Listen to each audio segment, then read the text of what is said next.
and welcome to Eagle News International Australia, Oceania. I am Andrew Hayward from Lismore, bringing you stories from Australia, New Zealand and Papua New Guinea. For the headlines, Queensland continues to observe implementation of coronavirus restrictions.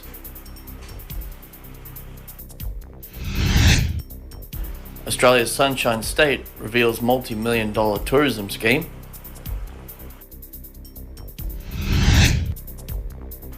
Food businesses in Papua New Guinea thrived during the pandemic. South Australia takes a trip down memory lane.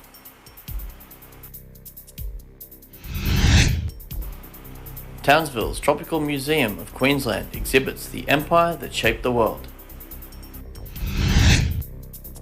And the easy way of preparing homemade fish and chips.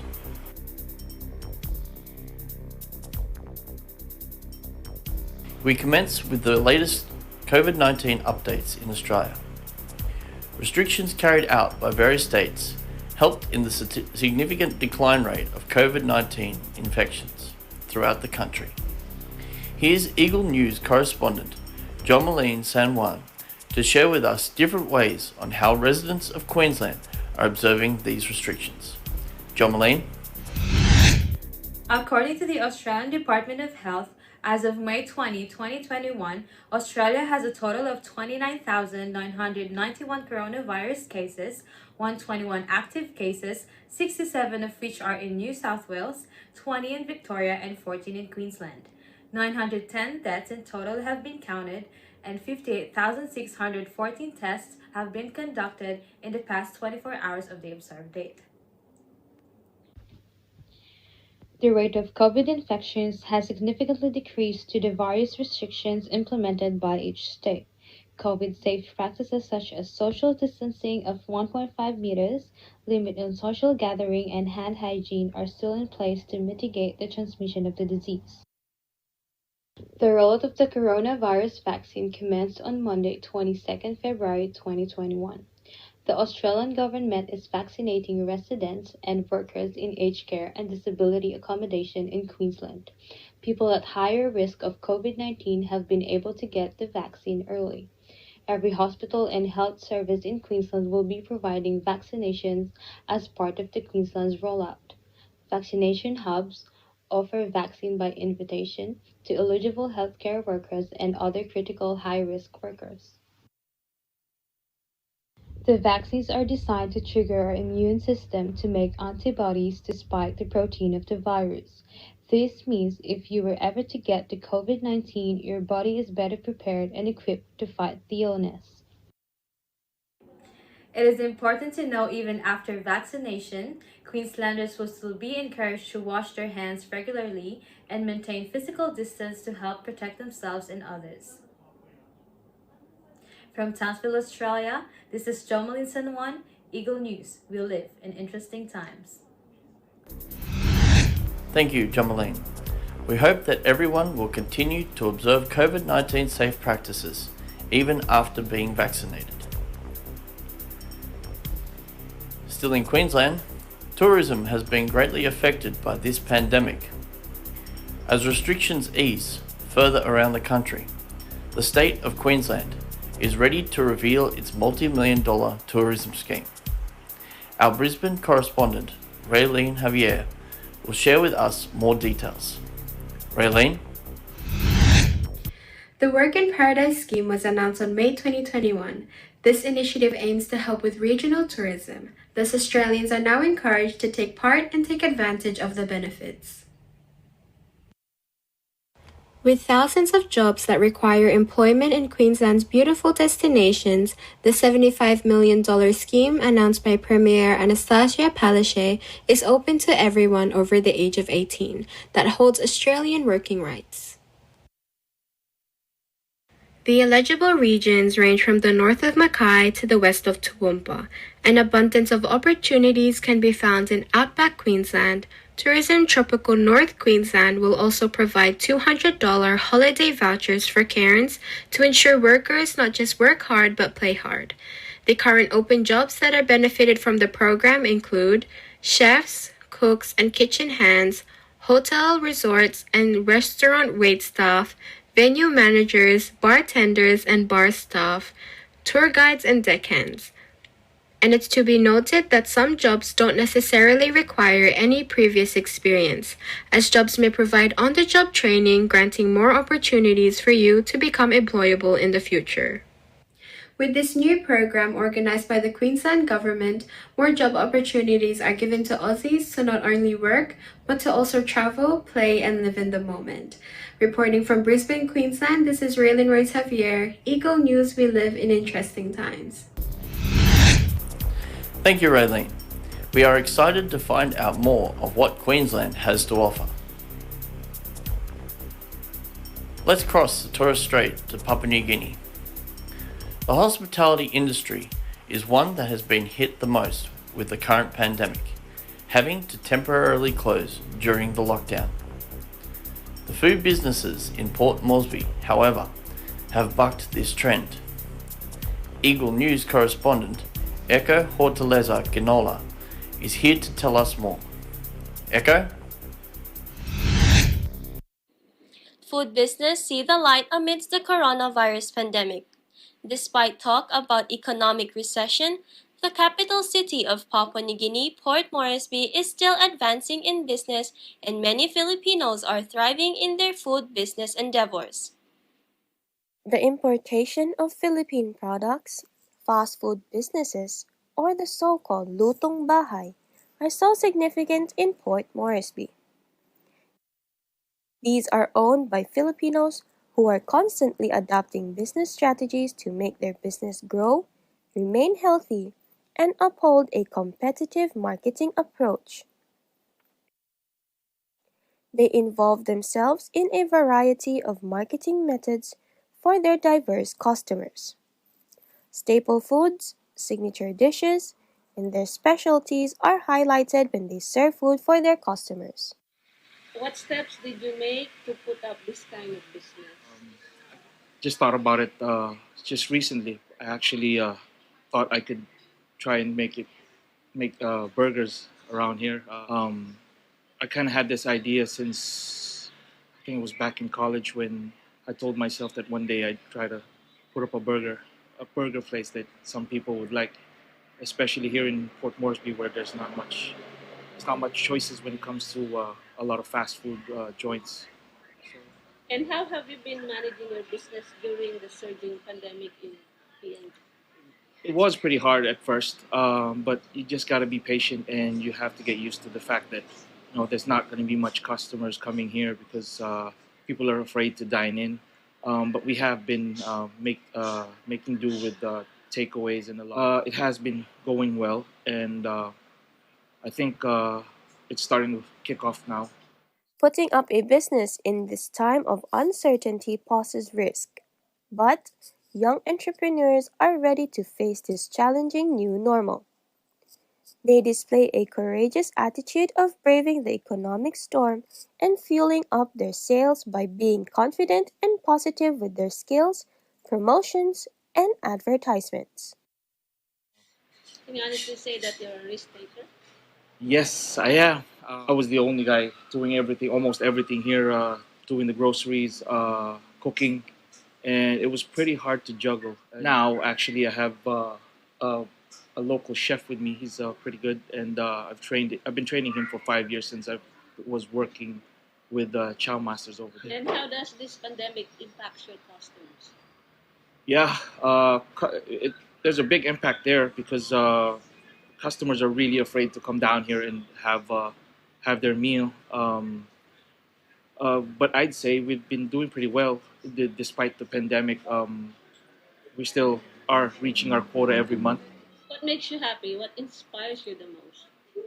Oh, just the way the customers come over there to the counter while I'm cooking. They come over there and then they tell us, my crew and my team, especially me. They ask for me and then they give us compliments because they tell us that we do have the best burgers in town. For me, that's like the biggest inspiration that I get. That we love what we do, so compliments here and there from customers are really much appreciated. I do welcome competition here. I would love for other Filipinos to thrive also down here because, I mean, there's a big market here. There's a lot of potential. If it would do really well if we had a lot of competition because people have more choices, and the market would boost up. Even the economy of Papua New Guinea would probably be better if there's healthy competition. Is always good. Lakasan lang nyo loob nyo when it comes to business, especially here. You just don't have to step on anyone just to get what you want. You can do everything the legal way. It will actually prosper. Burgers, milk teas, donuts, sweets, Pinoy delicacies, and Pinoy products are just a call or drive away from every Filipino's doorstep. They can taste, find, and have these commodities that will surely ease their homesickness. Yung burger niya, hindi siya dry, tapos very juicy. Tapos yung alam ko ginagamit nila dito yung lean na meat talaga. Kaya hindi siya dapat in-overcook. Ano po masasabi niyo na ang mga Filipinos dito sa PNG ay blooming sa mga businesses? Do you feel happy for them? Oo naman, kasi unang-una, kilala naman tayo na masisipag na mga nilalang, mga tao, no? So, maganda na magkaroon talaga ng sariling business ang mga Pilipino dito dahil opportunity yan para yung mga locals din dito magkaroon sila ng makapagtrabaho rin sila sa mga Filipino companies dito. Any message po sa mga iba pang Pinoy na nagnanais magkaroon ng business o pagkakitaan? Just do it and we will support. Even in this time of pandemic, being innovative and fierce to face business competitions are two great weapons to succeed. Competing in the same field while using different marketing strategies and approach is equivalent to a thriving business. Reporting from Port Moresby, Papua New Guinea, this is Echo Hortaleza Quinola, Eagle News. We live in interesting times. Thank you, Echo. It is great to see something positive develop from this pandemic. After the break, we'll go back in time in South Australia as they walk us through a trip down memory lane. Plus, let's discover more about the past and an ancient empire from another exciting exhibit at the Tropical Museum of Queensland. And we will learn more on how to prepare one of Australia's most famous culinary delights. All these stories when Eagle News International Australia, Oceania returns. Stay tuned.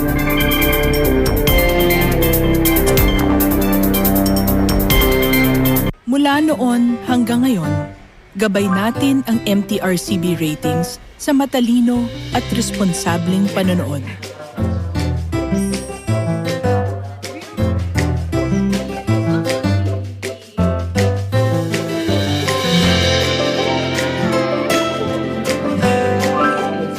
Sa tamang pagsunod sa MTRCB ratings, ginagawa nating ligtas at makabuluhan ang panonood ng bawat miyembro ng pamilyang Pilipino.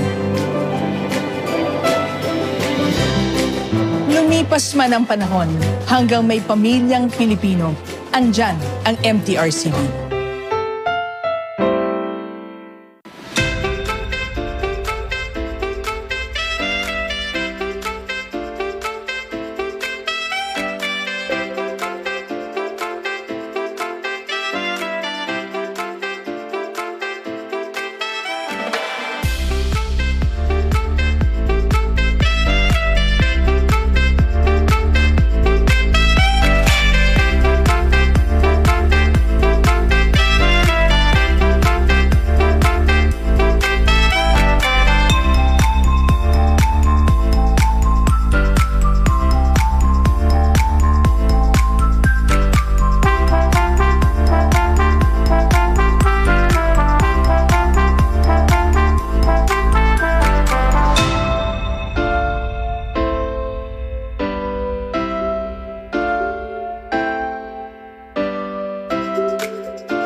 innovation, digital disruption, globalization.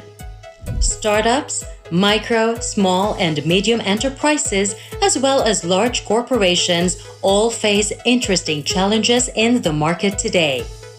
Peek into the world of exciting opportunities and partnerships to drive growth with the latest business news and information.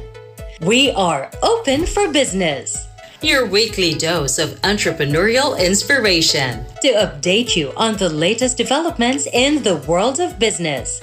Get up close and personal with CEOs and thought leaders to help you discover valuable insights. Sharpen your instincts for smart decision making with the latest markets and economic trends, disruptive ideas, global innovation, social entrepreneurship, and other leading-edge business ideas. Join the conversations to create a more vibrant environment for entrepreneurship. Catch Open for Business, from vision to action.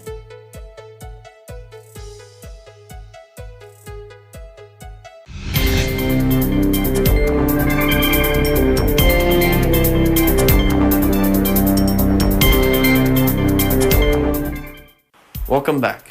You're watching Eagle News International, Australia, Oceania. Now in South Australia, it can be beneficial to reflect on the years gone by to give us better perspective of our present and even our future.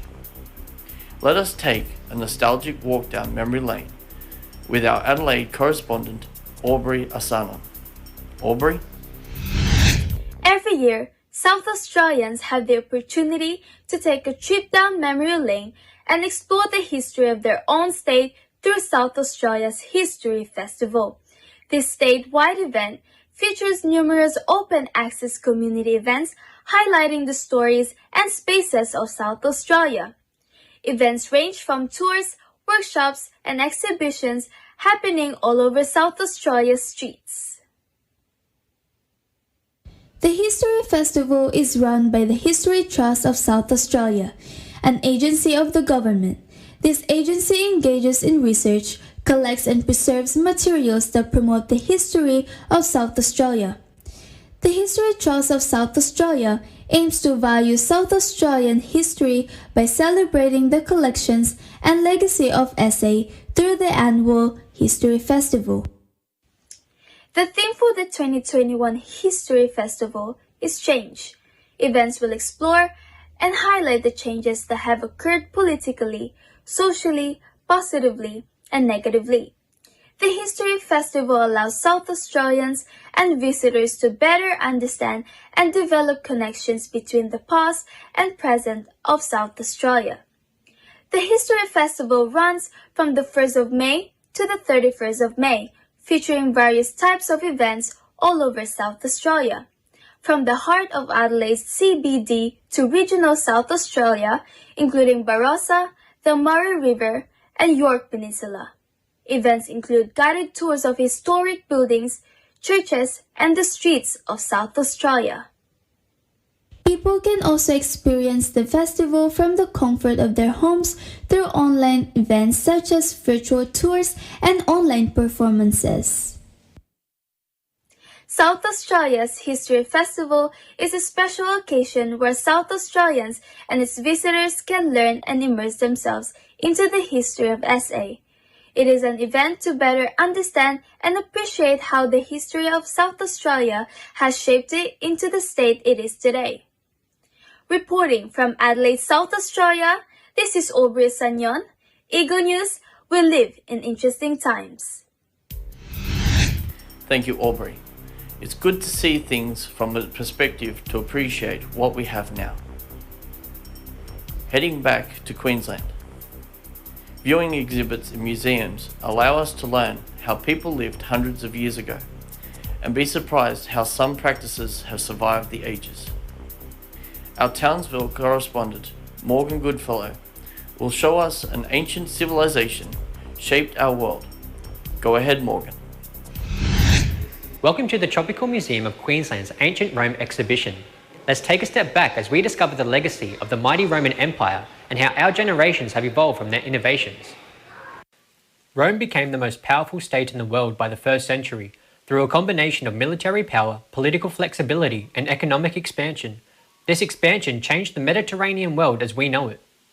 The Roman Empire is considered to be one of the most influential civilizations of all time. From the Colosseum to aqueducts, the impact of the Roman Empire in shaping Western history is extremely significant, while many historical developments and innovations having survived the test of time still remain a part of our daily lives. Romans were very knowledgeable when it came to civil engineering. While it may seem less visually impressive, their engineering excellence is highlighted by their sewage and sanitary plumbing systems. They also constructed aqueducts to bring fresh water in from neighbouring sources into their growing cities and towns. While Romans weren't the ones who actually invented the arch, they did develop the architectural arch to allow them to build bridges and larger buildings. In the 1st centuries BC, Romans discovered how to use arches in the construction of bridges, aqueducts and buildings, allowing the expansion of infrastructure across the Roman Empire. The Roman arch became a foundational aspect of Western architecture and generated new systems of building across Europe. The Roman Empire was long-lived for many reasons, some of which being new laws and engineering, military potency, and social legislation to combat political fragmentation, along with exceptional leaders, which in turn made Rome the centre of Western civilization. Reporting from Townsville, Australia, this is Morgan Goodfellow, Eagle News. We live in interesting times. Thanks so much, Morgan. That exhibit should definitely be on everyone's list of must-see and experience. Moving now to the other side of the country, Western Australia. One of the quintessential part of the Australian culinary culture is the humble fish and chips, enjoyed by many all year round. Here is Eagle News correspondent Jenelyn Despy from Perth to show us how to prepare this Aussie staple. Jenelyn? One of the most popular and much loved food here in Australia is the fish and chips. We can find this in most menus of restaurants, delis, and food vans throughout the country. It is simple and easy to prepare that many of us can cook it at home. I invited Rebecca Guanzon, a mom from Perth, Western Australia, to give you a quick demonstration on how to make fish and chips. Hearing the meal fish and chips can instigate the feeling of hunger. Fortunately, the ingredients to make this meal can be easily bought from the local markets, such as the fish and potatoes. Usually, we use basa, barramundi, snapper, and hockey fish, but any kind of fish is acceptable. We can slice it according to our preferred size and coat the fish in flour, then dip it in the butter. Commonly, the butter is a mixture of flour, baking powder, cornstarch, egg, sparkling water or soda, salt, and pepper. We can add or deduct some ingredients based on our taste. Then we deep fry it in hot cooking oil for about 4 minutes or until it is well cooked. If busy or in a hurry, we can use the frozen ready-to-cook thick cut chips instead of raw potatoes, just like what we did in this video. Let the chips be cooked in a deep fryer according to the instructions written in the package, and after that, allow the oil to drip. Fish and chips are commonly served best with mayonnaise, tomato or tartar sauce, and a slice of lemon. We can also add a bit of chicken salt to the fish and chips to make it more flavorful. May it be at restaurants, takeaways, or at home, eating fish and chips can really satisfy your cravings. It's already part of Australian culture that even tourists from around the world want to try the famous Aussie fish and chips. I'll always prepare fish and chips for my kids because it is easy to cook and I make sure that I always have stocks in our fridge. Fish because it's my favorite snack after school. Most of the time I cooked. Reporting from Perth, Western Australia, this is Jenelyn Despy, Eagle News. We live in interesting times. Thank you, Jenelyn. The fish and chip combo is certainly a delicious meal to enjoy outdoors. Just watch out for the seagulls. And on that note, we end today's program. Thank you for watching Eagle News International Australia Oceania. Join us again next time as we share more stories from our bureaus across Australia, New Zealand and Papua New Guinea. Visit our websites on eaglenews.net and eaglenewslive.com. follow us on twitter.com/Eagle News and on facebook.com/Eagle News. Stay safe, stay strong, and take care, everyone. From Lismore, Australia, I am Andrew Hayward, Eagle News. We live in interesting times.